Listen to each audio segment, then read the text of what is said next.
चल रहा है राजवार्तिक आचार्य भगवान भट्टकलन गोस्वामी सद्गुण विज्ञान धन अंतरमय बहिरंग लक्ष्मी से युक्त कर्म बलों से रहित वीर जिनेन्द्र को नमस्कार करके उमर स्वामी महाराज के सूत्रों की व्याख्या करते हुए नरकों का वर्णन कर रहे हैं यहाँ पर। ठीक, कल उत्पाद का नियम बताया था, कौन जीव किस नरक में उत्पन्न होते हैं बताया था।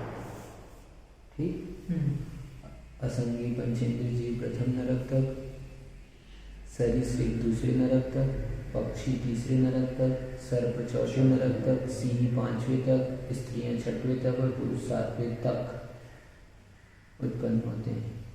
किन कारणों से होते हैं तो मिथ्या दृष्टि आदि विषय आरंभ है ना, दिया बताया कर बहु आरंभ परिग्रह के धारक होते हैं, महामिथ्यात्व से सहित होते हैं, नरक या आयु का बंद होने पर नरक में उत्पन्न होते हैं जी। मिथ्या दृष्टियों में भी पंचेंद्रिय त्रियंच और मानव ही नरक जाते हैं बताया था। ठीक है, एक इंद्रिय दो इंद्रिय तीन इंद्रिय चार इंद्रिय जो जीव है वो नरक नहीं जाते हैं।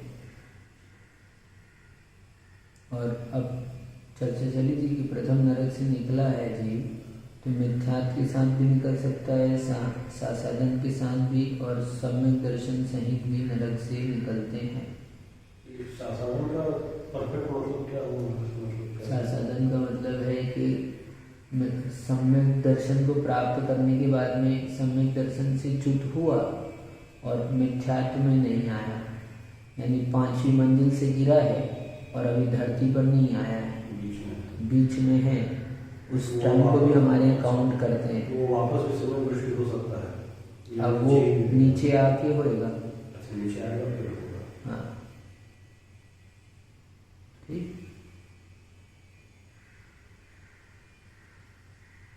तो कहते हैं प्रथम पृथ्वी में उत्पन्न होने वाले क्षायिक सम्यक दृष्टि सम्यक दर्शन सहित जाते हैं। निकलने का बता दिया और जाने का बता रहे हैं।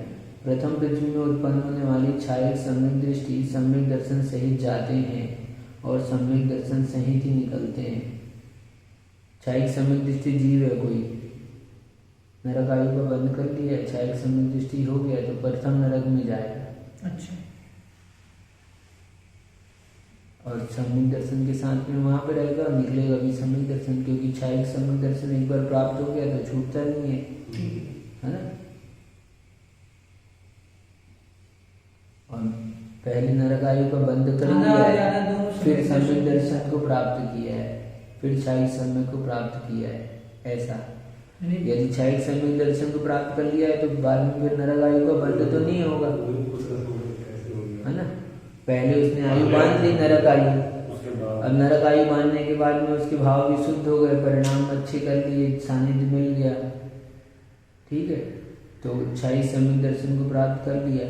क्षायिक सम्यक दर्शन कर्म भूमि के मनुष्य त्रियंचों को ही, मनुष्यों को ही, कर्म भूमि का मनुष्य हो। ठीक है, और तीर्थंकर केवली शुद्ध केवली इनका पाद मूल मिले उनके चरण सानिध्य में, ये क्षायिक सम्यक दर्शन को प्राप्त होता है जी, ऐसे नहीं होता।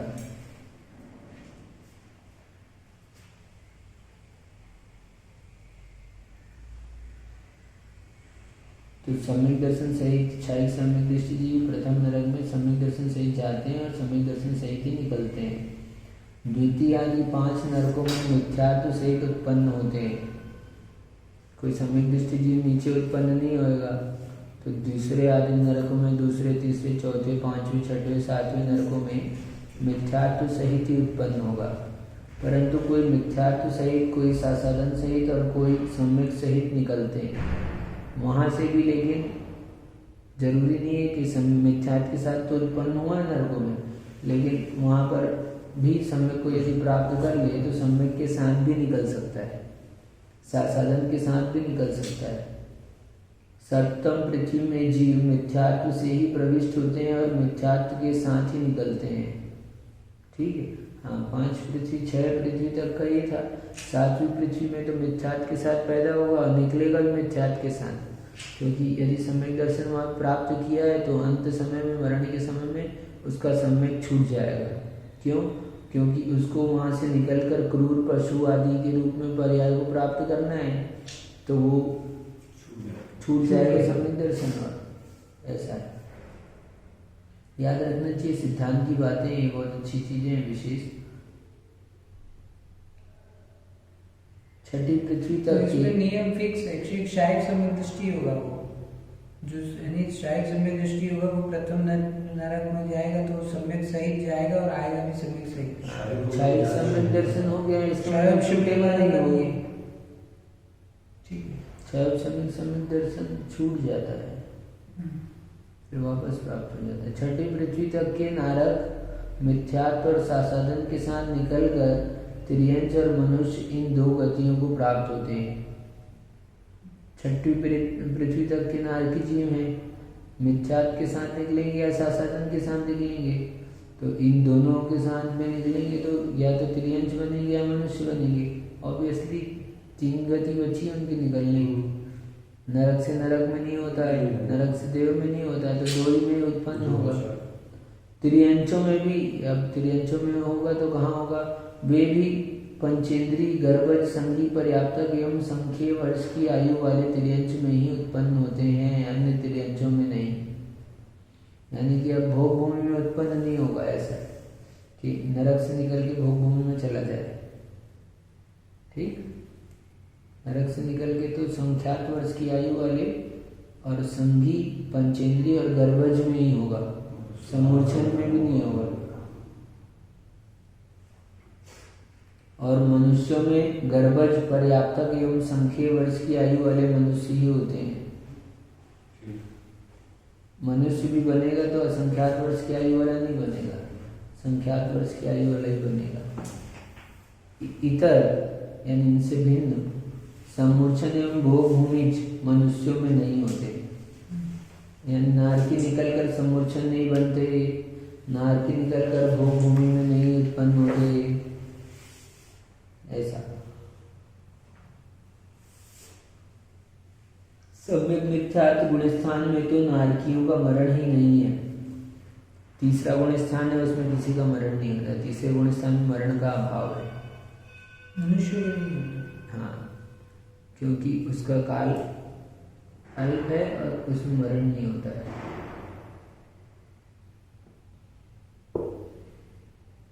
सम्यक मिथ्यात्व यानी तीसरा गुण स्थान। पहला मिथ्यात्व, दूसरा सासाधन, तीसरा सम्यक मिथ्यात्व, चौथा सम्यक दृष्टि, सम्यक, पांचवा देशव्रत, छठा महाव्रत, ऐसे गुण स्थान है सब। सम्यक दृष्टि नारकी सम्यक दर्शन सहित मरकर, सम्यक दृष्टि नारकी है, सम्यक दर्शन सहित मरकर गर्भज पर्याप्त संख्य वर्ष आयु वाले मनुष्यों में ही उत्पन्न होते हैं, इतर मनुष्यों में नहीं होते। सम्यक दृष्टि नारकी है तो मरकर मनुष्यों में ही उत्पन्न होगा, त्रियंच नहीं बनेगा, और वो भी गर्भज बनेगा और संख्यात वर्ष की आयु वाला बनेगा, इससे भिन्न नहीं बनेगा। बराबर।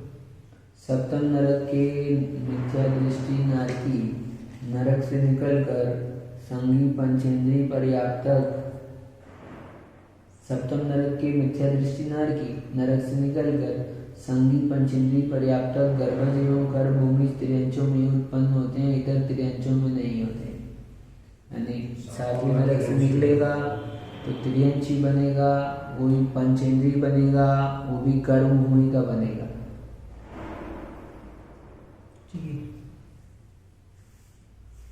तो नरक से निकल के भोग भूमि का तो कोई बनना ही नहीं है, चाहे नीचे का हो, ऊपर का हो, कहीं का नरक हो।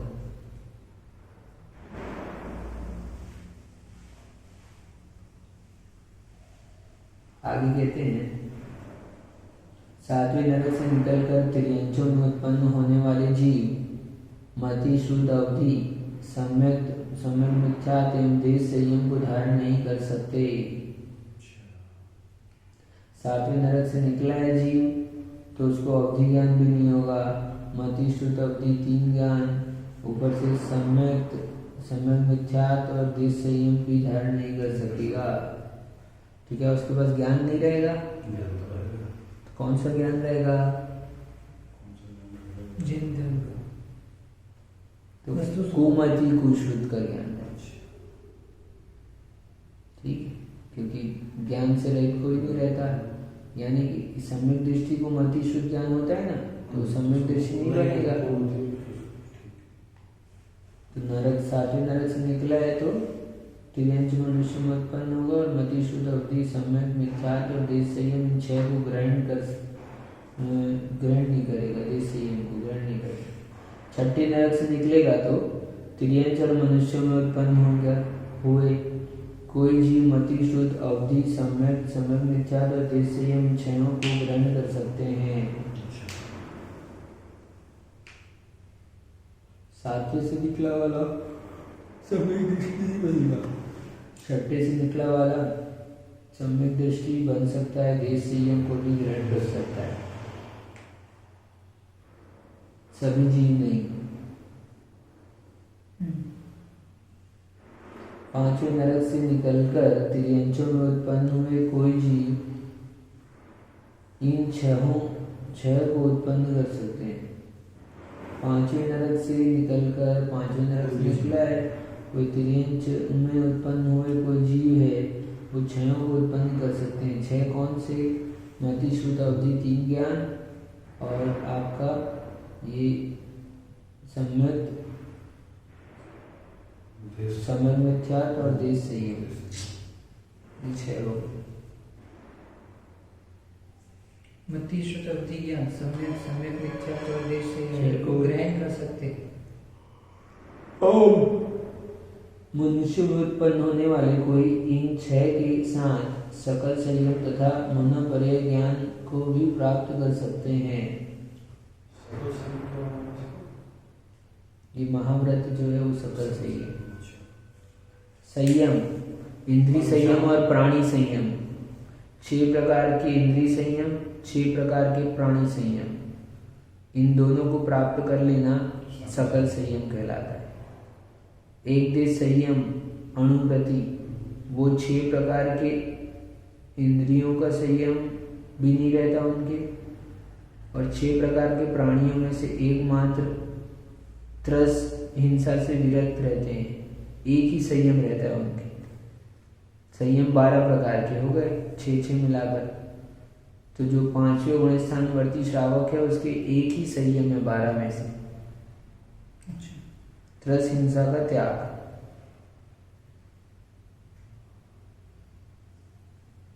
ठीक,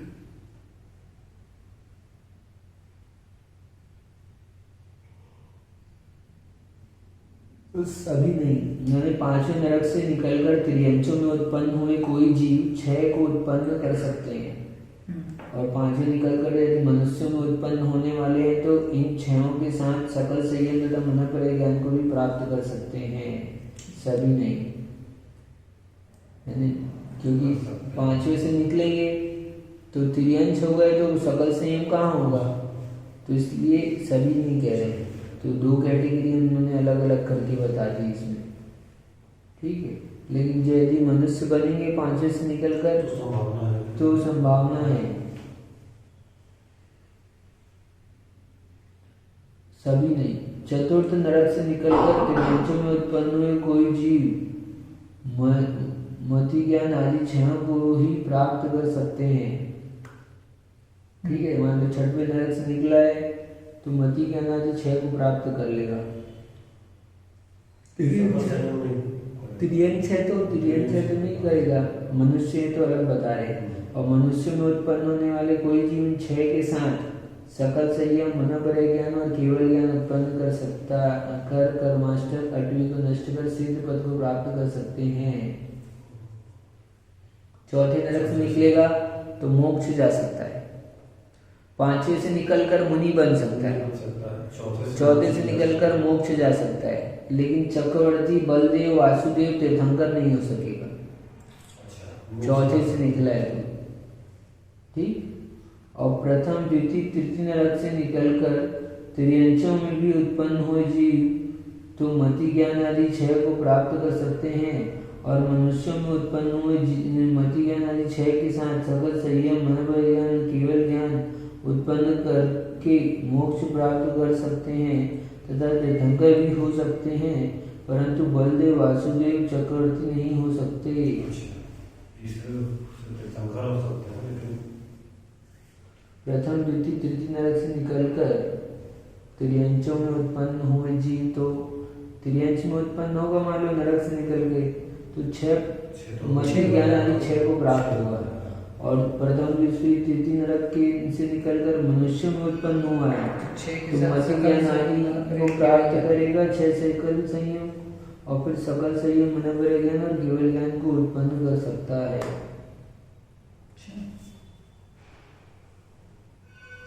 तीर्थंकर भी हो सकते हैं, परंतु बलदेव वासुदेव चक्रवर्ती नहीं हो सकते। तो वो मतलब फिर देवगति से ही आते हैं, देवगति से ही कौन?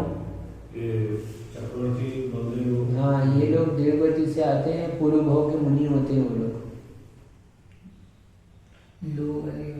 मुनि बन के ताप तपस्या साधना की ना, उसका फल, उसके फल से वो देव गए और वहां से बचे हुए पुण्य से निकलकर चक्रवर्ती आदि हुए, नौ नारायण पति नारायण चक्रवर्ती बने। पांचवें नरक से निकलकर हो सकता है, चौथे नरक से निकलकर तीर्थंकर हो सकते हैं, मोक्ष जा सकता है, तीसरे नरक से निकलकर तीर्थंकर हो सकता है ना, लेकिन चक्रवर्ती आदि नहीं हो सकता है। क्या कह रहे थे? नारायण तो शायद अपने पढ़ा कर नरक जाएंगे, फिर नियम से जाते हैं। नारायण और पति नारायण नियम से नरक ही जाते हैं। कर्मों का तो फिर बहुत पहले का हो गया, क्योंकि मुनि पद थे, फिर वो स्वर्ग गए। नहीं, आयु कर्म तो उसी आयु में बनता है ना, नरकायु का बंद उसी आयु में। एक पहले एडवांस बुकिंग नहीं होती है।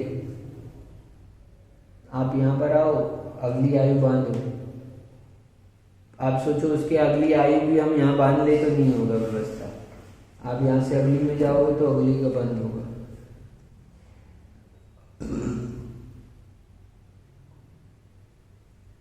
तो जैसे पहले नरक का किसी ने बांध लिया, या नरक का बंद होगा, पहला दूसरा तीसरा बंद नहीं चले जाओ बात बोले। तो जैसे नरक आयु का बंद होगा, हाँ, या पहले नरक दूसरे नरक तीसरे नरक ऐसे का बंद होता है जैसे नहीं, ऐसे तो बंद नहीं। नरक आयु का बंद हो गया, उसमें आयु की स्थिति रहती है, वो घटी बढ़ी है ना। तो आयु की स्थिति बनती है, तो आपने किस स्थिति की बांधी है उस हिसाब से आप वहाँ नरकों में चले जाओगे, है ना। 17 सागर की बांधी है तो पहले नरक में कैसे जाओगे? 10 सागर की स्थिति बांधी तो ये दूसरे में कैसे जाओगे? 10 सागर की बन गई, हाँ, अब बन गई, वो दोबारा अब चेंज नहीं होगी। वो अब उसको आप कम कर सकते हो। कब करोगे? जब दोबारा वापस से आयु बंद का काल आएगा, तब आप उसको क्या कर सकते हो? बढ़ा सकते हो, है ना। घटाने के लिए तो कभी भी घट सकती है, घटाने के लिए कोई वो नहीं है। जब आप भाव अच्छे अच्छे करते जाओगे तो घट जाएगी।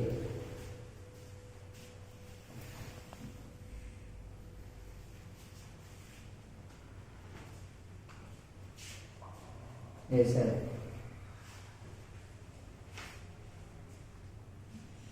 नरकों का चल रहा है, चर्चा चल रही है। 5वें नरक से निकलकर मुनि बन जाते हैं, है ना जी। लेकिन मोक्ष नहीं जाएंगे, मुनि बनने के बाद भी मोक्ष नहीं जाएंगे। हाँ, 4थे नरक से निकलेंगे तो मुनि बन जाएंगे, मोक्ष भी चले जाएंगे उसी भाव में। हाँ, मुनि के बाद मुनि बनकर हाँ मोक्ष जा सकते हैं। और तीसरे नरक से निकलेंगे तो तीर्थंकर भी हो सकते हैं, लेकिन चक्रवर्ती और बलदेव नारायण प्रति नारायण नहीं ये बने। तो सम्यक दर्शन सहित जाते हैं, तो यानी उनकी भाव सम्यक दर्शन सहित जाते हैं, इसका मतलब क्या हो गया? क्योंकि भाव दशा में यानी उनको अपने स्वरूप का श्रद्धान रहता है। कहाँ पर पूछ रहे आप? जैसे वो बोला ना, पहले नरक में सम्यक दर्शन सहित जाते और निकलते भी सम्यक दर्शन सहित ही है। हाँ यानी भाव दशा में उनके स्वरूप का श्रद्धान रहेगा, सही है। हाँ, अंतरंग में उनके ध्रुव त्रिकालिक विनाशी ऐसा कुछ नहीं रहता है वहाँ पर, ध्रुव काली का विनाशी ऐसा कुछ तो क्या कोई वो उसको भेद विज्ञान है अंतरंग में। अब वो किस तरह का है, कैसे बता सकते हैं उसको, है ना? ये तो क्योंकि वो वहाँ पर युद्ध भी, मार काट भी कर रहे हैं, वहाँ के दुख का वेदन कर रहे हैं, कष्ट भोग रहे हैं, सब सहन कर रहे हैं, सम्यक दृष्टि। दृष्टि मतलब इतनी शुद्ध है। यानी अंतरंग में वो परिणति कैसी चलती है वो नहीं बता सकते। मैं ध्रुव त्रैकालिक शुद्ध हूँ ये कहने की बात है, ऐसा ऐसा ऐसा नहीं होता है हर समय। क्यों? क्योंकि रामचंद्र जी क्षायिक सम्यक दृष्टि है और भरत को लेकर घूम रहे हैं, और मरे हुए भरत को, एक मरे हुए लक्ष्मण को वो पिला रहे हैं, खिला रहे हैं, और वो सम्यक दृष्टि है। वो तभी सम्यक दृष्टि क्षायिक सम्यक दृष्टि है वो तो फिर उनकी अंतरंग की क्या रहती है ये धारा नहीं जान सकते हैं अपन। विचित्र बात है। उस समय तो चक्रवर्ती, बलदेव, वासुदेव और तीर्थंकर नहीं हो सकते।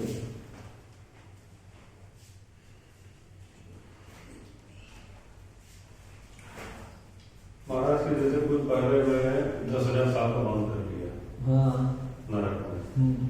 अब बढ़ेगा तो जब काल बंद का समय आएगा तभी बढ़ सकता है, तभी उसके बढ़- बाद वो उससे भी बुरे पाप कर रहा है हाँ, तो अभी नहीं बढ़ेगा। उससे भी उत्तम, मतलब उसके बाद वो कोई भी करेगा वो नहीं बढ़ेगा। आयु बंद, दूसरे अन्य कर्म तो बंद रहेंगे नहीं, लेकिन क्रूर पाप कर रहा है तो अन्य कर्म तो बंद रहे ना हाँ, सब। बाकी तो बढ़ेगा। ज्ञानवाणी, दर्शनवाणी, वेदनी, मोहनी, नाम, गोत्र, अंतराय, वो सब कर्म बंद रहेंगे बढ़ नहीं। रहा है। खाली ये आयु का खाली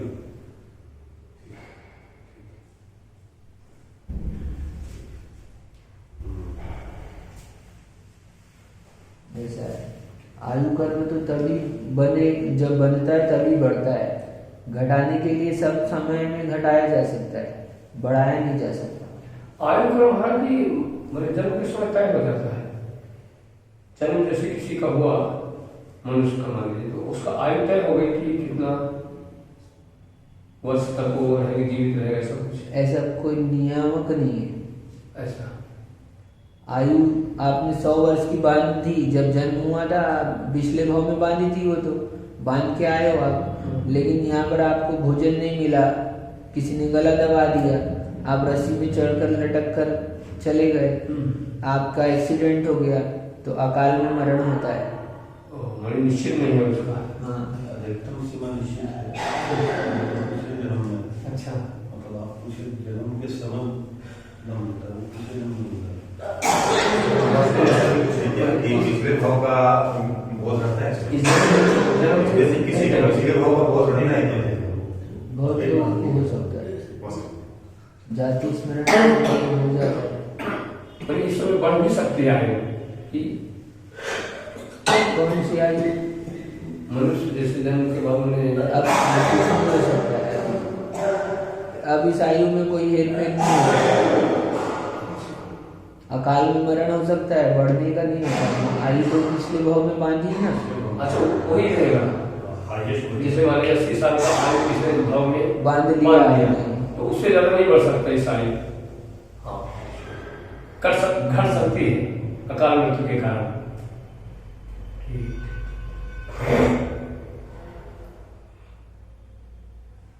तो इसमें कह रहे प्रथम, द्वितीय, तृतीय नरक से निकल कर, उसके पहले गए थे, हाँ से गए थे, चतुर्थ नरक से निकलकर त्रियंचों में उत्पन्न हुए कोई मति ज्ञान आदि क्षय को प्राप्त कर सकते हैं, और मनुष्यों में उत्पन्न होने वाला कोई जीव क्षय के साथ सकल संयम, मनोपर्य ज्ञान, केवल ज्ञान उत्पन्न कर कर्माष्ट नष्ट करके सिद्ध पद को प्राप्त कर सकते हैं, लेकिन चक्रवर्ती नहीं हो सकते। चौथे नरक से निकलकर चक्रवर्ती, बलदेव, वासुदेव और तीर्थंकर नहीं हो सकते। ठीक। और प्रथम, द्वितीय, तृतीय नरक से निकलकर त्रियंचों में उत्पन्न हुआ जीव तो क्षय को प्राप्त कर लेगा, और मनुष्यों में उत्पन्न हुआ जीव है तो क्षय के साथ में सकल संयम, मनोपर्य ज्ञान, केवल ज्ञान उत्पन्न करके मोक्ष प्राप्त कर सकते हैं, तथा तीर्थंकर भी हो सकते हैं, परंतु बलदेव, वासुदेव, चक्रवर्ती नहीं हो सकते। यानी नरक से निकलकर बलदेव, वासुदेव, चक्रवर्ती नहीं होते कुल मिलाकर। यानी बलदेव, वासुदेव, चक्रवर्ती आदि ये जो भी हैं ये सब स्वर्ग से ही आते हैं।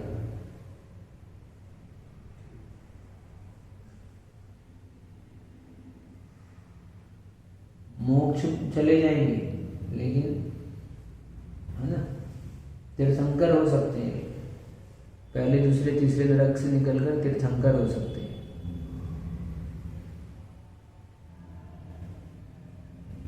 अब सब तीर्थंकर पहले बांधा हुआ था, पहले बांध दिया हुआ था। सप्त पृथ्वी विस्तार वाले अधोलोक का वर्णन किया। अब तिर्यक लोक के वर्णन का अवसर प्राप्त है, इसलिए उसका वर्णन किया जाता है। अब नरक का वर्णन पूरा हो गया यहाँ पर, है ना, सब चीजें बता दी, आपको दिखा दिया है ना, नरक कैसा नरक निकल के कैसे कैसे आते हैं, कैसे जाते हैं, सब बता दिया है। अब मध्य लोक का प्रश्न है, मध्य लोक में किसका वर्णन है? उत्तर है मध्य लोक में द्वीप, समुद्र तथा उनके अधिष्ठाता, पर्वत, वन, क्षेत्र, उनके अंतर और परिमाण आदि का वर्णन है। यदि उसमें क्षेत्र आदि का वर्णन है तो उसको होने दो। सर्वप्रथम इसकी व्याख्या करो कि इस तिर्यक लोक का यह नाम क्यों पड़ा। उत्तर है इस लोक में मध्य में जम्बू द्वीप से लेकर स्वयंभू रमण समुद्र पर्यंत तिर्यक प्रचय विशेषण से अवस्थित असंख्यात द्वीप समुद्र अवस्थित हैं, इसलिए इसको तिर्यक लोक कहते हैं। इसमें कहा कि ये लोक है ना, लोक के मध्य में जम्बू द्वीप से लेकर के स्वयंभू रमण पर्यंत तिरछे में क्या है? तिर्यक प्रचय विशेषण से अवस्थित कितने असंख्यात द्वीप समुद्र हैं, ऐसे एक के बाद एक के बाद एक के बाद एक के बाद ऐसे तिर्यक में, इसलिए इसका नाम क्या है? तिर्यक लोक, इसलिए इसको तिर्यक लोक कहते हैं। यदि असंख्यात द्वीप समुद्र की अपेक्षा तिर्यक लोक है तो उसके कुछ नामों का उल्लेख करना चाहिए, ऐसा पूछने पर शूद्र कहते हैं। अब मध्य में तिर्यक लोक है तो तिर्यक लोक में द्वीप समुद्र का है, तो उसमें बता रहे हैं कुछ का तो बताओ, थोड़ा बहुत तो असंख्यात है तो असंख्यात का तो बता नहीं पाएंगे, सबके नाम है ना, सबके नाम रिपीट कितने बार हो जाएंगे? जम्बूद्वीप कितने हैं बताओ? अभी तक एक समझ रहे थे ना, तो अब समझ जाओ तुम। अब असंख्यात द्वीप समुद्र हैं और जम्बूद्वीप, सबका नाम यदि रखेंगे तो नाम कितने रख पाओगे? नाम तो संख्या से रख पाएंगे, तो उसके बाद कितने बार रिपीट हो जाएंगे वो? तो कितने सारे जम्बूद्वीप हो जाएंगे लॉजिक से यदि, ठीक। लेकिन फिर भी अपन समझते हैं, चलो। तो कहते हैं जम्बूद्वीप लवणोदादय शुभ नामानो द्वीप समुद्रा। तिर्यक लोक में जम्बूद्वीप, लवण समुद्र आदि शुभ नाम वाले असंख्यात द्वीप समुद्र हैं, असंख्यात द्वीप समुद्र हैं। अपन सोचते हैं बस इतना, अपन तो बुद्धि में अपनी इतनी पृथ्वी इतना जान लिया, विश्व जान लिया अपन।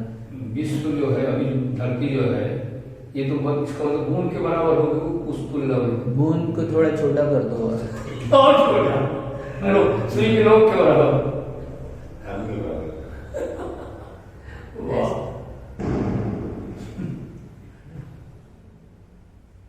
बहुत छोटी है अभी अपन जो जानते हैं वो तो। अच्छा, जीव जैसे इस पृथ्वी लोक में वैसे और लोकों में भी होंगे? सब जगह सर्वत्र जीव, ऐसा कहीं नहीं है जहाँ जीव ना हो। पूरे आकाश प्रदेश में सब है ना, वायु है ना, वायु तो ये वायु का एक जीव है, एक इंद्रिय जीव है। जीव लोक में ठसाठस भरे हैं सर्वत्र।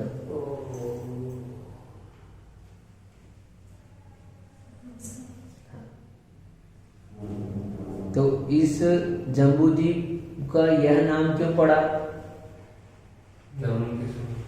तो अब बताएंगे, सुनो, बहुत सुंदर। अति विशाल जम्बू वृक्ष का असाधारण आधार होने से यह द्वीप जम्बूद्वीप कहलाता है। यह द्वीप प्रति विशिष्ट सपरिवार जम्बू वृक्ष के असाधारण अधिकरण को धारण करता है। अन्य धातकी खंड आदि जम्बू वृक्ष को धारण नहीं करते हैं। सिर्फ यही जम्मू वृक्ष होता है। इसलिए जम्बू वृक्ष के साहचर्य से यह जम्बू द्वीप कहलाता है। जम्बू वृक्ष जो मध्यलोक है, मध्यलोक में जम्बू द्वीप है, उस जम्बू द्वीप में सबसे मध्य में विदेह क्षेत्र है। विदेह क्षेत्र में सबसे मध्य में मेरू पर्वत है।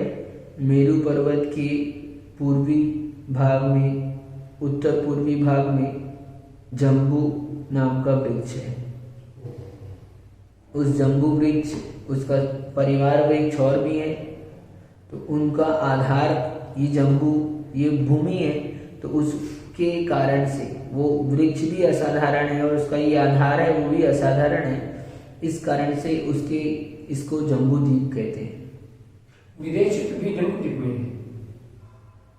तो विदेश क्षेत्र कहते हैं वो क्या, श्रीमंदर स्वामी तो 24 तीर्थंकर वगैरह 20 तीर्थंकर सदा रहते हैं वहां पर।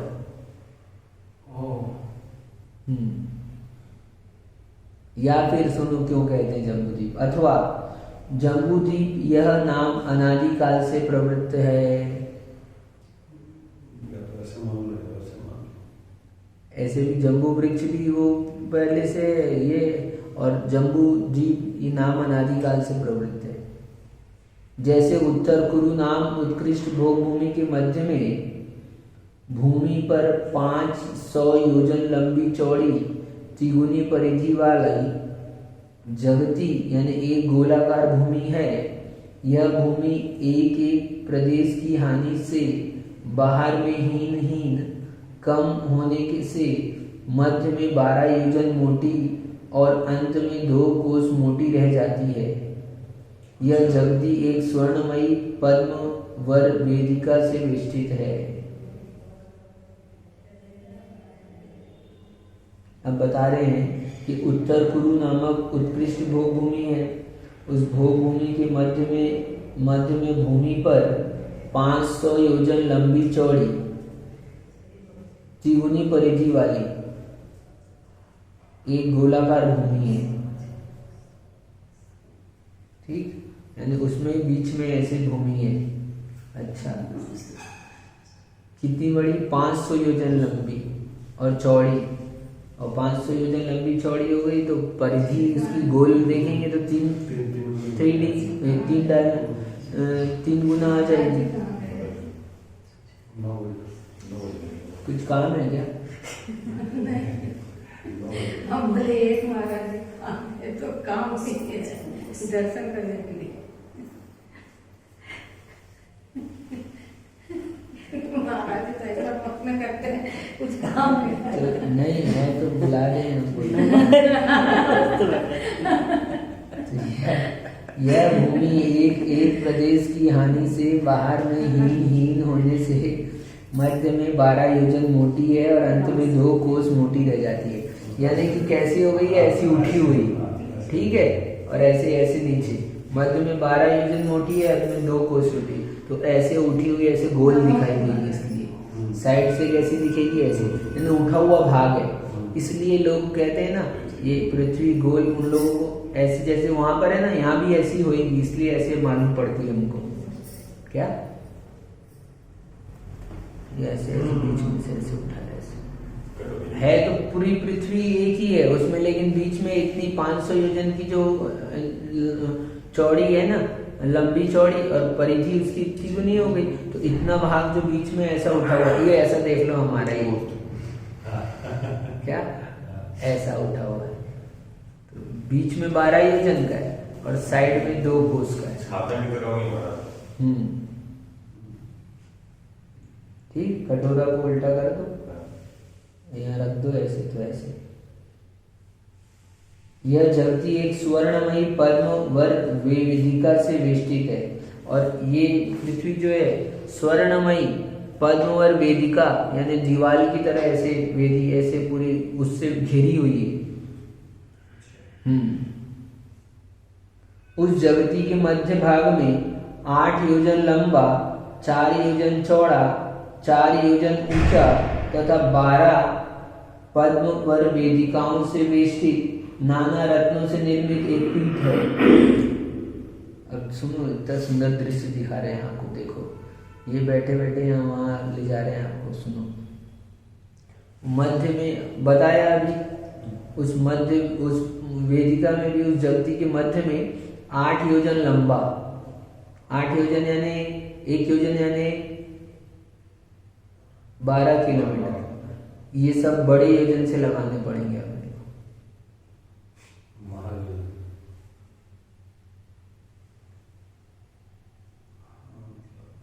ठीक है, तो 8 योजन लंबा, 4 योजन चौड़ा और 4 योजन ऊंचा तथा 12 पद्म वर वेदिकाओं से वेष्टित, 12 वेदिकाओं से वेष्टित, 12 घेरे ऐसे उनसे वेष्टित और नाना रत्नों से निर्मित एक पीठ है, पीठ बना हुआ है।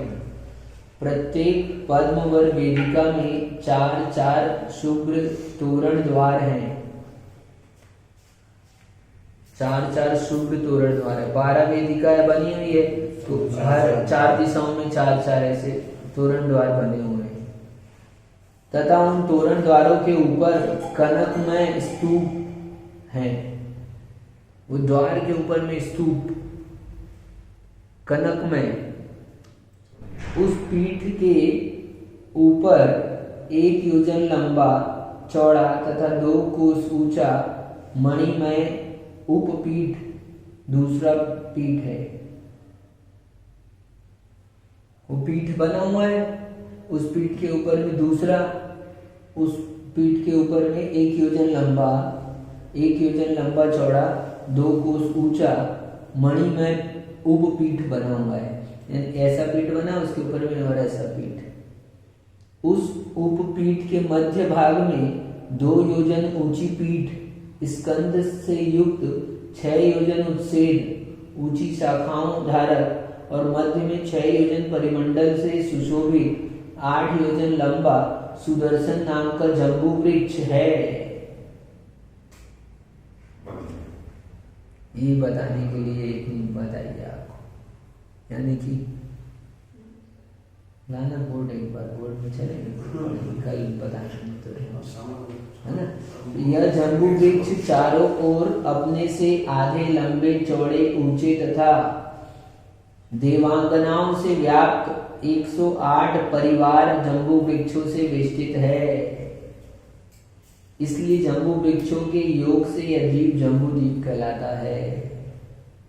यानी ऐसा सामान्य वृक्ष नहीं है वो, है ना। इतना बड़ा उसके लिए बताया आपको, पूरी 12 योजन के ऐसे विस्तार की वृक्ष, उसमें भी बीच में क्या है ना, एक वो बना हुआ और उसके भी बीच में एक पेड़ बना है, उसमें वृक्ष लगा है। उसके भी परिवार वृक्ष कितने 108 प्रकार के, हाँ, देवांगनाओं से व्याप्त। ये जो पृथ्वी वर्तमान में भी है, इससे बड़ी होगी फिर जो होगी। ये पृथ्वी तो कितनी बड़ी है आपकी, हाँ, उत्तर से दक्षिण पूरा ग्लोब देखोगे आप तो 20,000 किलोमीटर से भी कम नहीं है ना, ठीक है। 32,000 किलोमीटर मात्र है, ठीक। और हमारा जम्बू द्वीप है 1 लाख योजन का। 1 लाख योजन, इसका 12 लाख किलोमीटर नहीं, 1 लाख गुणित 12 गुणित 500 यानी 12, 1 लाख गुणित 6,000। 1 लाख में कितने जीरो होते हैं? इकाई, दहाई, सैकड़ा, हजार, 10,000, लाख। 1 लाख में 5 जीरो हुए और 6,000 में कितने जीरो हो गए? 1, 2, 3, ठीक, 8 है ना। इंटू कर दो, यानी 5, 3, 8 जीरो। इकाई, दहाई, सैकड़ा, हजार, 10,000, लाख, 10 लाख, करोड़, ठीक। 6 करोड़ किलोमीटर। आपके पास पृथ्वी कितनी बड़ी है? 32,000। हाँ, हमारे पास हमारा जम्बू द्वीप है 6 करोड़ किलोमीटर का। महाराष्ट्र से 8 तो सुनिए ना, 8 शून्य हो गए, तो 60 करोड़ किलोमीटर। 60 करोड़ किलोमीटर।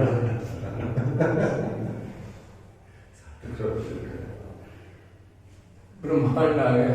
हम जिसको समझ रहे हैं वो ब्रह्मांड तो है। अभी तो बहुत बड़ा है भाई, ये तो खाली जन्म अभी तो मत भेजिए। ये तो एक पहला निकला है अभी, इसके बाद का पहला है। हाँ, इसके बाद तो समुद्र है, इससे दुगना विस्तार हुआ है। दोनों साइड में हाँ, और उसके बाद फिर तीसरा है, ठीक है, उसके बाद चौथा है, फिर उसके बाद पांचवा है, उसके बाद छठवा है, उसके बाद सातवां है, उसके बाद 100वां है, उसके बाद 1000 है, उसके बाद 1 लाख है, उसके बाद 10 लाख है, उसके बाद 100 लाख है, उसके बाद 1 करोड़ है, उसके बाद 100 करोड़ है, उसके बाद अभी अभी तो संख्या में आए, बहुत छोटा गिना है अभी असंख्यात तक जाना है अपने को। विस्तार कितना करते जाना? डबल होते जाएगा। पहले से दूसरा डबल। ये जो तारे दिख रहे हैं तो सब वही माने, उसी में माने जाएंगे। तारे तो हमारे ऊपर हैं, सुमेरु पर्वत से 1100 कुछ योजन की दूरी पर ये परिक्रमा लगाते हैं। इसका कुछ वर्णन है कितने होंगे तारे लगभग? सब वर्णन है हमारे पास भी, सब व्यवस्थित है। परसों आया था जो पीछे निकल गया वर्णन शायद अपन तारों का नहीं ने, निकला। कि एक परिवार में और 84 हाँ, ऐसा। कितने उनके सदस्य हैं। एक इंद्र, एक प्रतिनिंद्र और उसके साथ में और इतने 10 अरब तारे कहीं पर सुना था, कहीं पढ़ा था 10 अरब ऐसा कहीं, तो इससे भी ज्यादा होंगे। बहुत। अरब माने बहुत होता है। ब्रह्मांड क्या है? 60 किलोमीटर की जगह है। बहुत अच्छा आया था महाराष्ट्र में अपना जो वायु वाला वर्णन था ना, वो हम पिछले 100-150 साल में लोग समझ पाए हैं उसको। बात मतलब हाँ, वो उसकी चर्चा नहीं कर पाए थे हम, उसको दोबारा एक बार देखेंगे, उसमें बहुत डिटेल में वर्णन है और बिल्कुल उसी तरह से अभी लोग डिस्कवर हो रहा है। Discover। वो कब से देखी हुई चीजें, हाइट में जाएंगे तो पानी कम होते जाएगा, डेंसिटी कम होते जाएगा। लवण रस वाले पानी की से। फिर ये अभी जम्बूद्वीप बताया। अब जम्बूद्वीप को कल और अच्छे से क्यों कहते हैं जम्बूद्वीप? तो जम्बू वृक्ष के कारण से। जम्बू वृक्ष कोई सामान्य नहीं है, इतना विशिष्ट है, हैं? कोई है वो पहचान बनाए है इसकी, तो ऐसा थोड़ी ना किया। वहां से जम्मू की परिधि कितनी हुई? ये परिधि बताया ना, अभी आपको पता है, देखो क्या, सुनो यहाँ से, कल फिर से बताएंगे इसको। 8 योजन लंबा, 4 योजन चौड़ा, 4 योजन ऊंचा और 12 वेदिकाओं से वेष्टित नाना रत्नों से निर्मित एक पीठ है। उस पीठ के मध्य में भी 4 शुभ्र तोरण द्वारा, फिर उस 4 तोरण द्वारों के कदम में स्तूप है। उस पीठ के ऊपर 1 योजन लंबा चौड़ा 2 कोस ऊंचा मणिमय उपपीठ है। उस उपपीठ के भी मध्य में 2 योजन ऊंची पीठ, सुन लो, स्कंद, यानी 2 योजन का स्कंद है उसका, और 6 योजन उच्छेद अन्य शाखाएं, और मध्य में 6 योजन परिक्रमा से सुशोभित, 8 योजन लंबा, ठीक, ये बता दी नाम उसका। 2 योजन चौड़ा, 8 योजन लंबा है, 8 वो योजन, 2 योजन चौड़ा है। हाँ, 6 योजन की 6 योजन की तभी होता है। अन्य और इसका शाखाएं। और लंबाई को तो 8 सिद्धांतम सिद्धांतम